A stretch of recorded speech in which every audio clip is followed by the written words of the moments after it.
Eh bien, bonjour à celles et à ceux que je n'aurais pas salués à votre arrivée.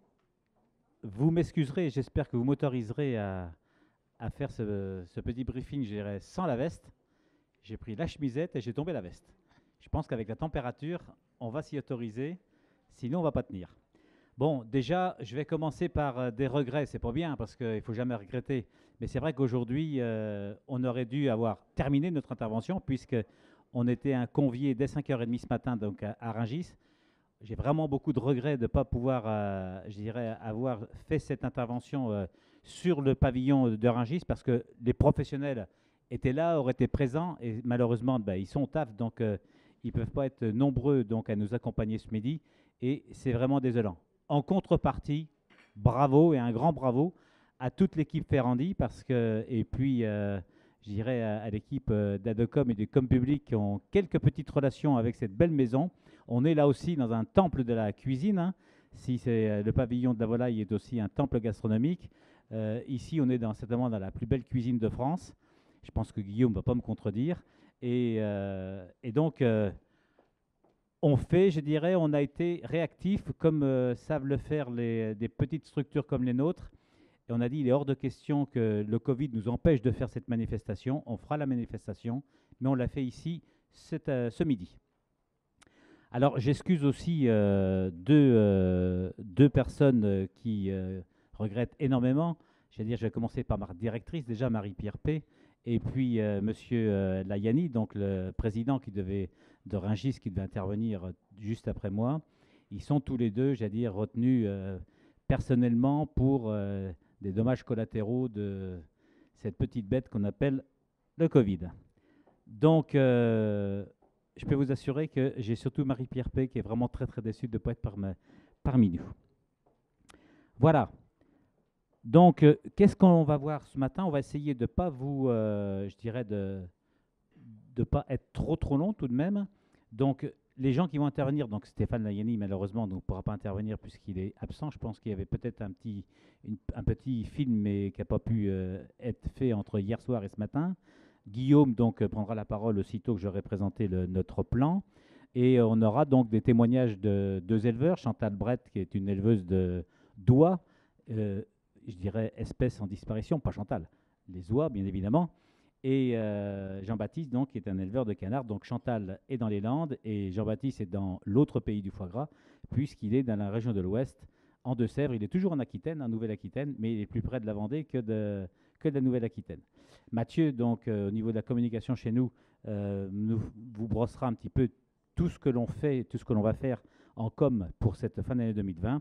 Et puis, bien évidemment, nous terminerons avec notre ambassadeur, notre Adrien National, que nous avons l'avantage d'avoir ce midi avec nous.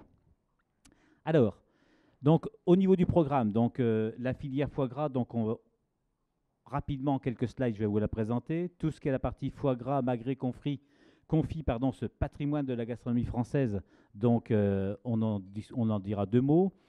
Ce marché qui a été coupé dans son élan avec la limitation des promotions et puis la pandémie, donc ça fait deux coups sur coup, ça fait un petit peu trop. Et tout ce qui est les opportunités de la filière qu'on peut avoir en restauration, et c'est le but aujourd'hui, c'est de mettre cela en avant. Et de toute façon, je peux vous assurer que la filière est hyper mobilisée pour redécoller au niveau de ce marché. D'ailleurs, on a fait un voyage de presse jeudi, vendredi dans le sud-ouest et on a pu voir que tous les gens avec qui que l'on a rencontrés sont prêts pour passer cette fin d'année 2020. Donc Stéphane Layani, on passe donc à Guillaume. Donc un petit mot pour nous présenter. Alors, théoriquement, quelqu'un doit m'arracher le micro pour le désinfecter avant de passer à Guillaume. Ah, elle en a un autre, donc c'est bon. Sinon, je désinfecte. Bonjour. Pardon, j'enlève mon masque. Je le pose là. Bonjour à toutes et tous. Ravi d'être ici parmi vous pour parler foie gras. Alors, écoutez, moi, je suis ravi en tout cas que ça se passe à Ferrandi parce que j'ai un lien, bien sûr, affectif. Là, vous m'entendez mieux? Voilà. avec cette école. J'aurais aimé que ce soit à Rungis, mais j'ai souvent l'occasion d'y aller. Donc moi, je vous avoue que je préfère que ce soit ici autour d'une bonne table. C'est toujours très sympathique. Je m'excuse déjà de ne pas pouvoir rester très longtemps avec vous parce que malheureusement, je dois partir en déplacement. Donc à 14 h, je partirai sur la pointe des pieds sans dire au revoir à personne. Ne m'en voulez pas. Je voulais juste prendre la parole au nom des chefs Eurotoc pour apporter bien sûr tout notre soutien à la filière foie gras au sens large du terme, hein, tous les éleveurs, les producteurs, les transformateurs. Au-delà du foie gras, bien sûr, tous les produits dérivés qui vont avec, le confit, le magret et toute cette filière d'excellence que nous, chefs Eurotoc, sommes fiers de valoriser. Un petit mot, si vous n'avez pas eu l'occasion de les voir, il y a 8 vidéos de chefs Eurotoc qui sont disponibles soit sur le site Eurotoc, soit sur le site du CIFOG. Voilà, un beau partenariat, une belle amitié qui s'est créée entre les chefs Eurotoc et le CIFOG pour valoriser les produits, parce que ces produits, on le rappelle, ont vocation à être sublimés, à être consommés et montrer justement l'excellence de cette filière française. Le goût, bien évidemment, c'est ce qu'il faut défendre. On en parlait tout à l'heure, Fabien, ensemble. La différence avec le foie gras, enfin les élevages de mauvaise qualité que nous devons nous aussi combattre, c'est justement la maîtrise du goût et la maîtrise justement de cette valeur ajoutée que vous avez, vous, dans l'élevage de qualité, et c'est ce que les chefs Eurotoc veulent soutenir.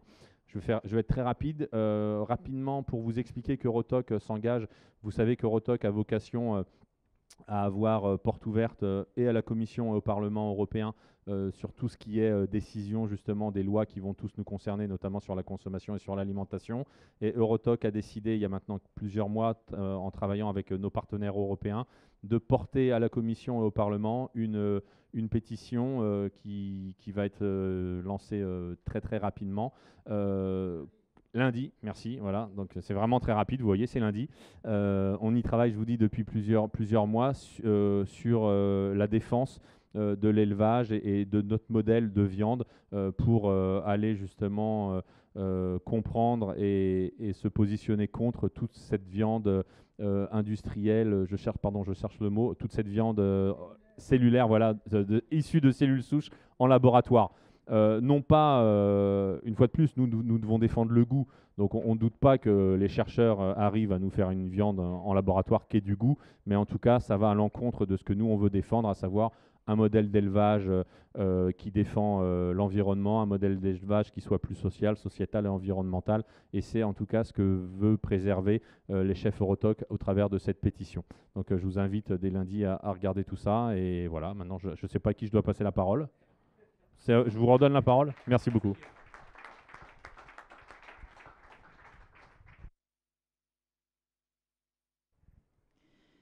Merci Guillaume. Alors, donc le marché du foie gras, comme je vous disais, donc coupé dans son élan. Hein. Donc quelques chiffres, hein. 3 chiffres. Je dirais c'est 100 000 emplois, il ne faut pas l'oublier, direct et indirect au niveau de la filière. C'est une stabilité, je dirais, de la production en 2019, avec 2018 qui était revenu une production, je dirais, normale. Et puis nos débouchés, donc atypiques, puisque très peu de produits agroalimentaires ont je dirais, ce genre de camembert, avec 50-50 au niveau de la RHF GMS. Vous voyez 40% chacun de leur côté, 15% sur l'export, et puis 5% sur notre vente directe. Notre vente directe est aussi une formidable vitrine, surtout dans les régions, je dirais, productrices ancestrales, que ce soit la Dordogne, le Gers ou les Landes. Donc c'est vraiment très intéressant. Donc notre croissance handicapée avec la loi Egalim, donc notre problème je dirais, de promotion, de mise en avant. Le mot promotion ne me plaît pas beaucoup. Donc on avait eu un retour gagnant en 2018 qui était vraiment très encourageant. Donc vous voyez, plus de presque 3% en volume, un peu plus de 3% en valeur. Donc, et on était sur le podium au niveau des produits festifs de 2018.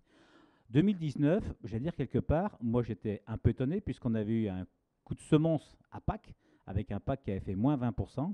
Et au mois de septembre, on était encore à plus 1,3% en volume et 6% en valeur. Donc, quelque part, je me disais finalement, Pâques, le manque de promo, ça va peut-être pas je dirais, casser un petit peu le marché. Mais c'était sans compter du pré-festif qui n'a pas eu lieu justement avec l'absence de mise en avant du produit. C'est ce que j'ai dit dans toutes les instances, que ce soit au Sénat, à l'Élysée, à l'Assemblée. Il n'y a pas beaucoup de consommateurs qui, en octobre, le samedi matin, vous mettez sur votre billet de course foie gras. Par contre, si vous passez dans les rayons et que vous avez une mise en avant du produit, et là, les gens se font plaisir et justement font l'acte d'achat. Et nous, le produit, s'il n'est pas mis en avant, pas vu, pas pris, c'est pas vu, pas acheté.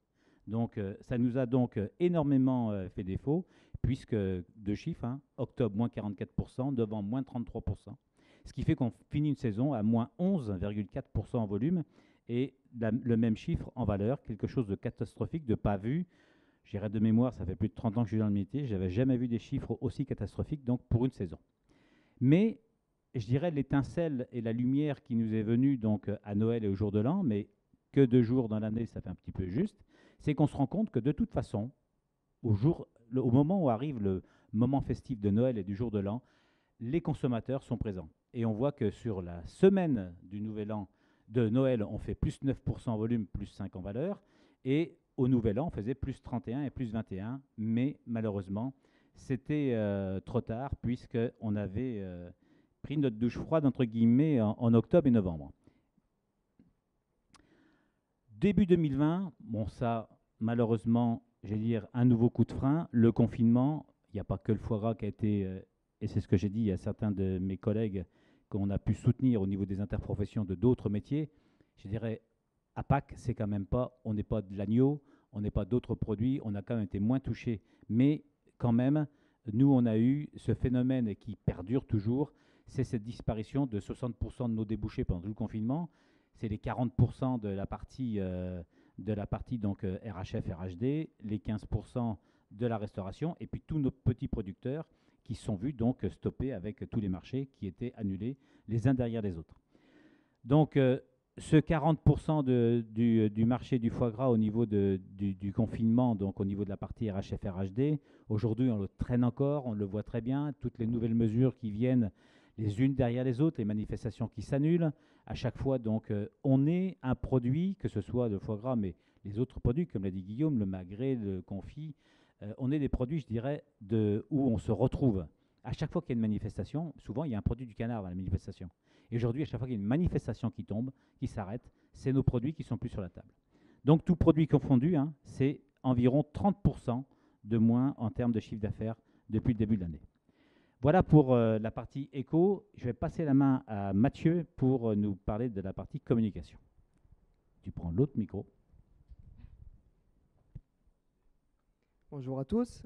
Merci Michel pour cette intervention. Alors, je vais vous parler, moi, des nombreux atouts, justement, pour rebondir. On a parlé de ce contexte compliqué pour la filière, mais il y a quand même des opportunités. Et la filière a de nombreux atouts, justement, pour rebondir sur ce circuit de la restauration.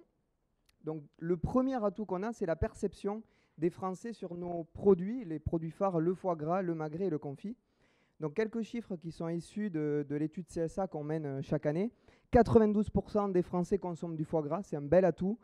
L'origine française du foie gras est primordiale pour 93% des Français.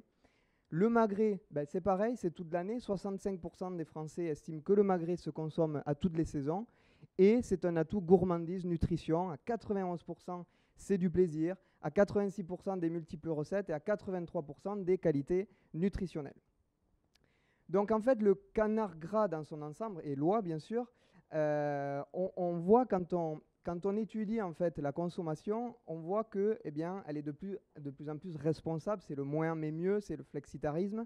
Mais le canard et l'oie s'inscrivent en termes de tendance on va dire dans cette partie-là, puisque quand on demande aux consommateurs, est-ce que vous êtes prêts à l'avenir à consommer plus ou moins de foie gras, de magret, de confit, ils répondent présent, puisqu'en fait pour le foie gras, on est à 86% des consommateurs qui disent en consommer autant, voire plus à l'avenir, sur le circuit de la restauration, ce qui est extrêmement positif. Sur le magret de canard, c'est encore plus vrai puisqu'on est à 88%, et sur le confit de canard, on est à 83%. Le foie gras et le magret, alors quand on étudie aussi la partie restaurateur, quelles sont vos attentes? Eh bien, on voit que c'est très attendu. Puisque 89% des Français attendent le foie gras dans les restaurants, 60% tout au long de l'année, et 51% des Français pensent que le magret est indispensable. Alors l'avis des chefs, eh bien, c'est simple, en 4 points. Le premier, c'est que 92% des restaurateurs utilisent le foie gras. C'est un emblème pour leur établissement, c'est extrêmement identitaire et important. Pour rappel, c'est comme on va le dire tout au long de la présentation, mais le foie gras, c'est au patrimoine culturel et gastronomique français quand même. 51% des restaurateurs utilisent de la viande de canard gras, que ce soit du magret, du confit, des aiguillettes. Ça a une belle image auprès des restaurateurs et la clientèle les plébiscite justement pour mettre encore plus à la carte ces produits-là. Donc 90% des restaurateurs estiment que ce sont des produits de qualité, 98% des restaurateurs déclarent que leur clientèle a une image positive. Et puis donc ce sont des produits valorisants, on en a parlé. Pour 82% des restaurateurs, ces produits permettent de proposer des recettes personnalisées. Et oui, parce que le foie gras, le magret et le confit sont déclinables et peuvent s'adapter à tous les usages. Donc c'est un vrai atout qu'on a dans la filière.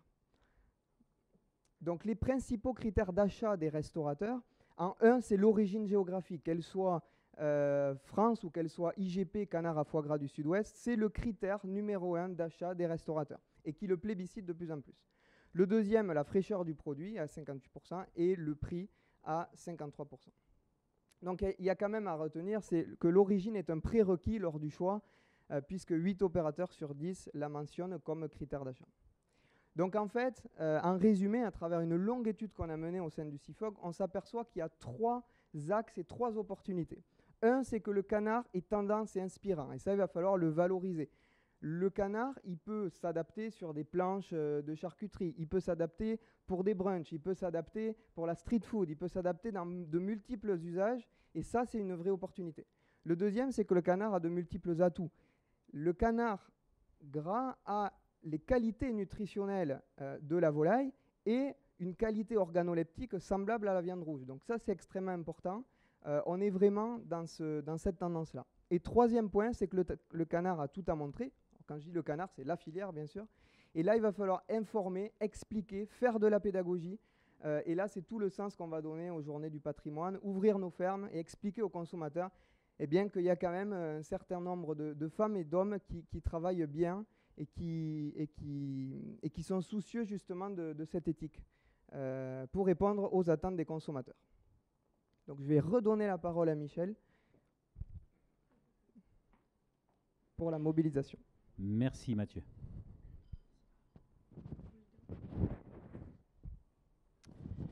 Alors, nos logos, je dirais notre identité, donc maintenant ça fait bientôt 1 an, parce qu'on l'a officiellement lancé au mois de juin à l'Assemblée Générale à Pau, mais plus officiellement donc à la conférence de presse l'année dernière. Donc c'est vraiment notre foie gras de France, le magret de France et le confit de France. Donc ça c'est vraiment la réponse à l'attente donc de cette identification. Au jour d'aujourd'hui, donc 95% des Français s'accordent à dire que le foie gras fait partie du patrimoine hexagonal. 87% qu'il s'agit aussi d'un produit made in France et à soutenir d'un savoir-faire traditionnel à préserver et aussi bien aussi par rapport à nos territoires. Et 88%, donc pratiquement 90% également, qu'il rayonne de l'art de vivre, de la culture gastronomique. Donc c'est pas par hasard qu'on est au patrimoine gastronomique et culturel, donc français.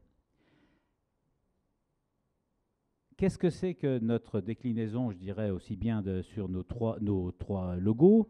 Ce sont donc un engagement où nos animaux, oies ou canards, sont bien évidemment nés, élevés, engraissés et préparés sur le territoire français.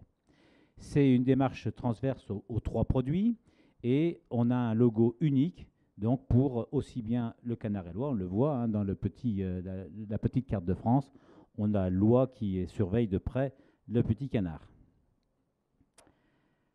Dès le départ, on a été plébiscité puisque au mois de novembre, donc, il y a une enquête qui a été faite et là, 93% des Français ont été rassurés sur cette origine et cette traçabilité. Il faut savoir que toute cette origine et traçabilité est bien évidemment contrôlée par des organismes certificateurs indépendants qui passent systématiquement, donc aussi bien au niveau des exploitations dans les fermes, dans les organisations de production, que dans les entreprises pour s'assurer que quand on met notre logo, on est bien clean par rapport à nos engagements que je viens de vous citer. Donc cette démarche collective, hein, une identification nationale, il y a toute cette partie France qui regroupe toutes les régions, parce qu'il y a aussi l'Alsace, la Bretagne, Pays de Loire, Normandie, le Sud-Ouest bien évidemment, puis dans pratiquement toutes les régions, vous avez quelques producteurs de canards ou d'oies à foie gras.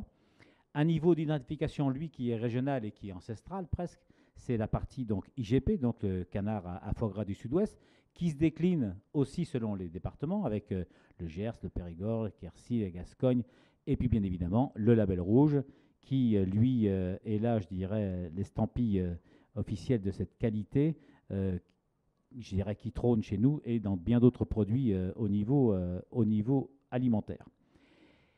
Et on a notre loi sur l'origine.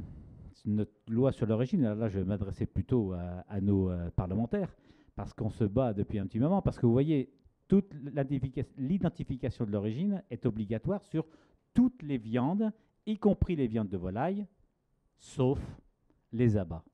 Et le foie gras, c'est un abat. Alors on l'a demandé puis redemandé, j'espère qu'un jour on aboutira à faire en sorte que cet abat quand même un peu particulier qu'est le foie gras puisse rentrer justement avec, je dirais, toute la noblesse qu'il peut avoir.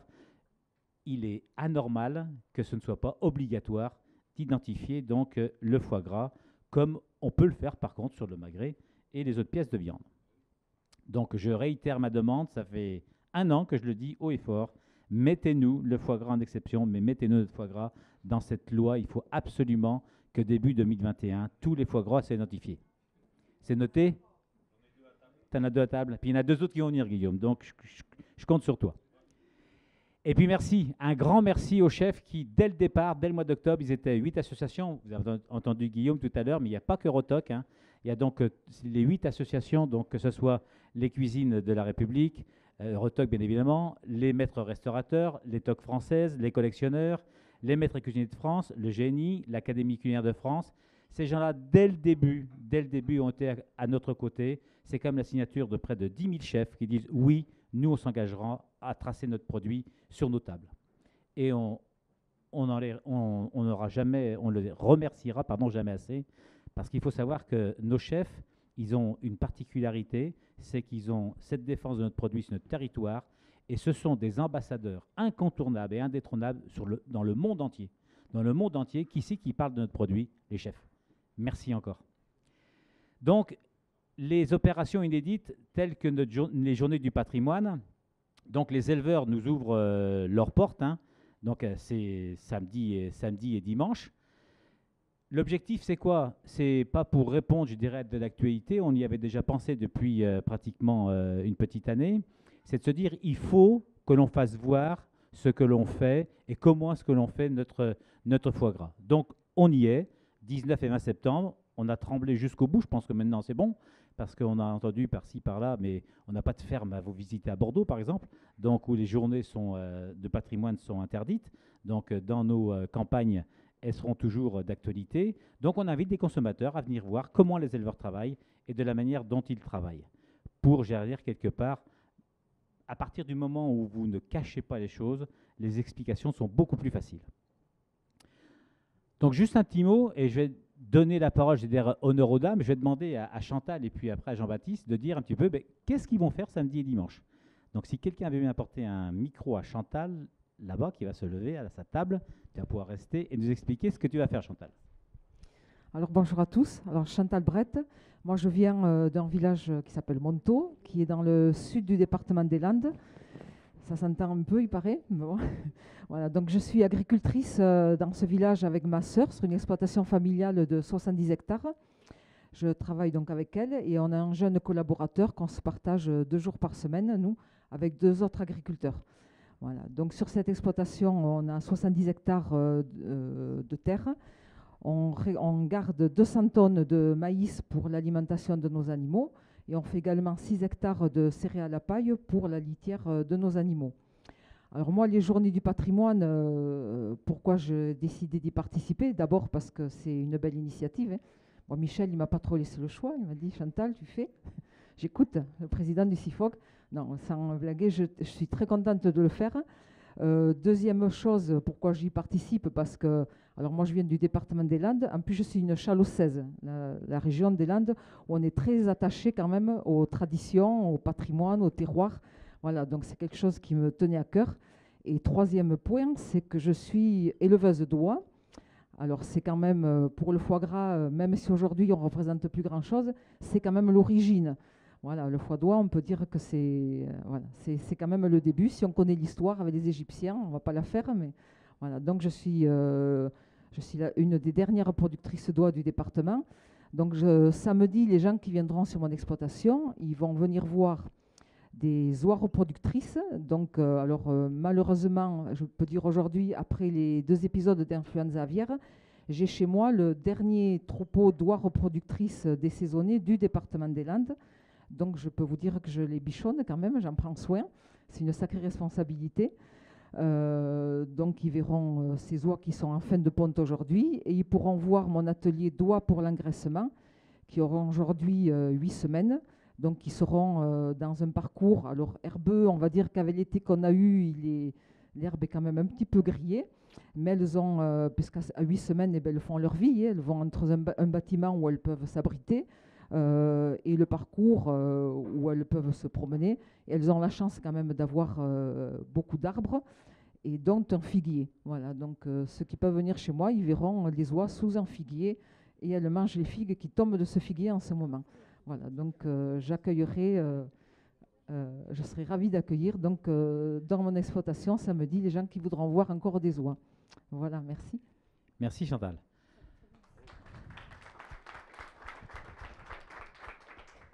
Donc de l'oie, nous allons passer au canard, donc avec Jean-Baptiste. Donc bonjour à tous. Alors moi, par rapport à Chantal, je suis basé, j'ai pas l'accent déjà, donc je suis basé dans l'Ouest, juste à côté de la Vendée.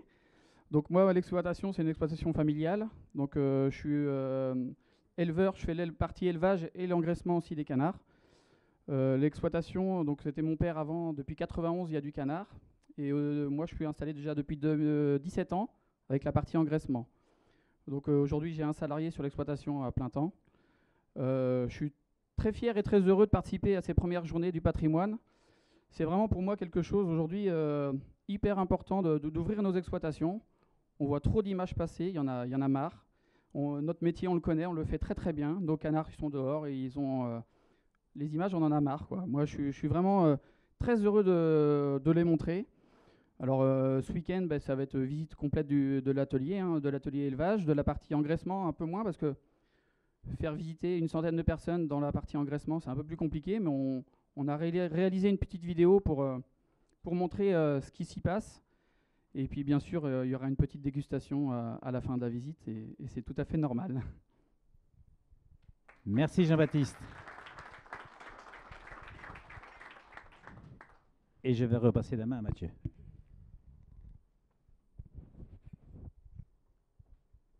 Voilà, merci beaucoup. Alors du coup, je vais vous parler, on a parlé de mobilisation, on a parlé des journées du patrimoine et on va parler de communication. Et sur la communication, la filière est mobilisée sur tous les canaux. Donc que ce soit le média pour la présence à l'esprit, le digital pour la modernisation de l'image et toucher des millennials, et aussi sur la partie activation et point de vente, puisqu'on mène des actions avec le comptoir du canard en grande distribution. On va en parler rapidement. Donc tout d'abord, c'est inédit pour la filière, nous allons faire une spot radio sur le confit de canard. Donc le confit de canard, c'est la première fois que vous allez l'avoir à la radio, donc au niveau du CIFOG. La diffusion va se faire sur octobre et novembre sur les stations, les principales stations, France Inter, RFM, RTL, RMC, Sud Radio et France Bleu aussi en local. Donc ces spots vont avoir pour objectif de réintroduire le confit de canard dans le quotidien des Français. Et on va avoir un slogan humoristique, le confit de canard, le bonheur peinard. Voilà, avec une idée de recette à la fin, bien sûr, pour donner envie et activer, on va dire, les papiers. Le deuxième point, c'est le foie gras, qui va être à la télévision, puisqu'on va faire une campagne publicitaire, donc du 16 novembre au 19 décembre, sur TF1, France 2, France 3, France 5, et aussi sur les chaînes de replay, Ciplay, MyTF1 et France Télé. Et donc, on va avoir plus de 255 millions de contacts générés. Donc, le foie gras exceptionnel à chaque fois. On est aussi présent en télé avec des partenariats. Donc, sur M6 avec Objectif Top Chef, avec Christian Etchebest qui nous soutient depuis... Pardon. Ah ouais, là c'est petit Philippe Etchebest, pardon, qui nous soutient depuis des années. Petit plat en équilibre avec Laurent Mariotte, avec des idées recettes et donc à travers leur émission culinaire. Un partenariat également cette année avec Démotivateur Food, qui est un média, donc là pour toucher plus les millennials, c'est introduire le foie gras, le magret, le confit dans de nouvelles tendances, c'est ce qu'on disait tout à l'heure, avec des nouvelles idées recettes autour de la bistronomie, du tapas, de l'apéritif, de la street food. Donc là, ça va être des vidéos, des stories Instagram, à travers donc, ce média qui va toucher à peu près 2 millions de contacts. Et pour finir, une activation donc pour aller jusqu'au bout, puisqu'on a parlé de médias, de digital, et on va aussi faire de la pédagogie en point de vente. Donc on a lancé un concept marketing, donc on va dire inter-entreprise, hein, puisque toutes les entreprises sont mobilisées autour donc, du comptoir du canard foie gras magret confit. C'est la première opération collective en fait, qu'on va mener avec des animations, des bacs dans les magasins, de ce qu'on appelle de la PLV, de la publicité sur le lieu de vente. Et donc, c'est un concept qui va permettre justement de mettre en avant, d'avoir une visibilité de nos produits en dehors de la saison festive. Donc ça, c'est très important. Donc ça va être positionné sur l'automne et le printemps. Donc cette année, on a 3 enseignes partenaires qui nous soutiennent. Donc, bon, pour ne pas les citer, mais je vais les citer quand même. Carrefour, Leclerc et Intermarché. Et on espère bien sûr développer dans les années futures ce concept-là dans l'ensemble de la grande distribution. Donc c'est 1700 magasins. Et donc ce concept est autour eh bien, des tapas, de la bistronomie, va inspirer le consommateur et lui expliquer, grâce à des éleveurs qui vont aller dans les magasins, eh bien, comment on produit le foie gras, de quelle manière, comment on s'inscrit justement dans le développement durable. Et c'est ça qui est extrêmement important.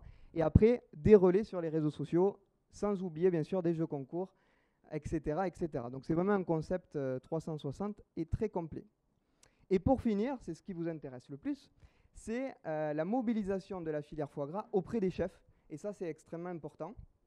Alors, pendant le confinement, c'est vrai qu'on a, on a subi, hein, comme l'a dit Michel, la fermeture de restaurants. Donc c'est pour ça qu'on a fait aussi une action de solidarité. Et je ne sais si Guillaume est toujours là, Guillaume Gomez, que je remercie avec son initiative Les Chefs avec les Soignants, puisque le CIFOG a participé, a fait des dons de produits et a participé à la création donc, de plus de 10 000 repas. Donc ça, c'est voilà, grâce à l'initiative de Guillaume, donc c'est plutôt positif, même très positif. Et après, on a fait aussi une web-série, on en a parlé tout à l'heure avec les chefs Eurotoc, diffusée sur les réseaux sociaux, donc qui a vraiment cartonné avec plus de 2 millions de contacts, donc c'est plutôt positif. Une action qui va être réitérée cette année, pour la 3e fois, la 3e année, c'est la Semaine du foie gras. Donc la Semaine du foie gras, du 30 novembre au 6 décembre, le concept donc, des restaurants partout en France qui mettent en avant nos produits, notamment le foie gras. Donc vous avez la carte ici, donc vous pouvez voir en fait à travers les associations de chefs que je vais remercier encore une fois, hein, l'Académie culinaire de France, les cuisiniers de la République, les maîtres restaurateurs, maîtres cuisiniers de France et Eurotoc, donc qui participent à faire des menus spécifiques et à mettre en avant justement cette filière. Donc avec des livrets, etc. Et donc sur le site semainedufoiegras.fr, vous avez tous les restaurants géolocalisés qui sont partenaires de cette opération et qui vont mettre en avant justement nos produits. Et bien sûr, des relais sur les réseaux sociaux, comme nous faisons à chaque fois. Une deuxième action qui est majeure, c'est le challenge foie gras des jeunes créateurs culinaires. Donc c'est la 16e édition, donc ça fait 16 ans que ça existe. C'est un concours professionnel qui est maintenant quand même assez connu, qui touche les élèves et les apprentis cuisiniers de 16 à 25 ans, puisqu'il faut bien leur expliquer comment cuisiner ces produits-là. Donc on en appelle à la créativité culinaire autour du trio de ces 3 produits, foie gras, magret, confit. Donc toutes les écoles en France sont touchées, il y a une grande majorité qui participent. Il y a 6 candidats qui sont sélectionnés. Voilà, sélectionnés. Je ne connaissais pas le mot électionné, c'est pour ça. Sur une centaine de dossiers reçus. Et alors c'est le 14 octobre 2020. Voilà, il y aura la finale, donc qui se passera ici à l'école Ferrandi, et la remise des prix qui sera au Quai d'Orsay pour cette journée-là. Avec dans le jury Monsieur Adrien Cachot, nouvel ambassadeur de la filière, que justement je vais introduire. Alors je vais essayer de faire ça le plus correctement possible. Alors Adrien Cachot, moi je l'ai découvert pendant le confinement quand je regardais la télé, comme tout le monde, de Top Chef. Donc je me suis dit, wow, celui-là, il est hyper fort. Finaliste de Top Chef 2020, qualifié comme un ovni culinaire par tous les médias. Il a quand même surpris un jury de 8 chefs, si je ne me trompe pas, qui représentait 16 étoiles quand même, avec une technique ancestrale qui est le flambadou. Donc il flambait des huîtres et du foie gras à ce moment-là. C'est l'épreuve du show culinaire. Donc là, il a vraiment marqué. C'est un amoureux des produits authentiques. Adrien Cachot va nous présenter des recettes inédites, décalées, pour réinterpréter justement dans cette logique de rendre le canard et l'oie tendance, le foie gras, le magret, le confit. Et il va participer aussi au temps fort de la filière foie gras. Voilà, alors je ne vais pas, tout vous dévoiler, donc je vais lui laisser la parole pour qu'il vous présente justement ce partenariat et qu'il se présente lui-même avec la filière. Bonjour. Bonjour à tous. Moi, je suis super heureux d'être ambassadeur. Je suis très content d'être là aussi aujourd'hui. Voilà, je suis pas un ovni, je suis juste un simple cuisinier. Voilà, je suis du Sud-Ouest, donc pour moi, le foie gras, c'est quand même depuis tout petit. Depuis tout petit, j'ai commencé ma formation à 15 ans avec un chef étoilé, Nicolas Magy, qui en travaillait tout le temps à chaque carte, donc qui était aussi un passionné du foie gras, enfin qui est toujours d'ailleurs passionné. Donc du coup, voilà, moi j'ai eu une éducation quand même régionale déjà, basée sur le foie gras, enfin pas basée, mais ça fait partie de notre culture. Donc voilà, moi j'arrive aujourd'hui, j'ai 30 ans, je suis encore un jeune chef pour moi, donc j'ai encore plein de choses à accomplir. Et du coup, voilà, pour moi le foie gras, ça a jamais, j'en ai jamais mangé énormément, j'en ai cuisiné quand même pas mal, mais c'est toujours voilà, du foie de qualité, élevé en France. Et du coup, voilà, je pense que c'est pas la fin. Ça restera. Les Français aiment le foie gras. Aujourd'hui, on l'aime. Il y a de mauvaises images, comme tu l'as dit avant, et c'est bien aussi qu'elles soient là parce que faudrait aussi être modéré et montrer aussi de belles images. Donc, il faut pas combattre. Enfin, c'est bien de les montrer au final parce que je trouve que c'est aussi beau de vous mettre vous en valeur et voilà, et de surtout montrer qu'on a un savoir-faire, qu'on a l'amour, parce qu'au final, au restaurant, on en sert. Aujourd'hui, on parle beaucoup de flexitarisme, machin, tout ça. Mais quand on en sert au restaurant, les gens sont toujours contents d'en avoir. Toujours. Il n'y en a pas un seul qui nous dit, voilà, fait chier, on n'a pas envie d'en avoir. Donc, voilà, je pense qu'il y a de l'avenir et que voilà, c'est pas un produit vieillissant. C'est un produit qui était là avant, qui sera là après et qui perdurera toujours parce que voilà, on a la chance d'être riche de ce savoir et puis voilà, je pense pas que ça s'arrêtera aujourd'hui. Il faut vous mettre en valeur et moi je vais essayer voilà, de participer avec mes armes à vous défendre et à vous mettre en valeur.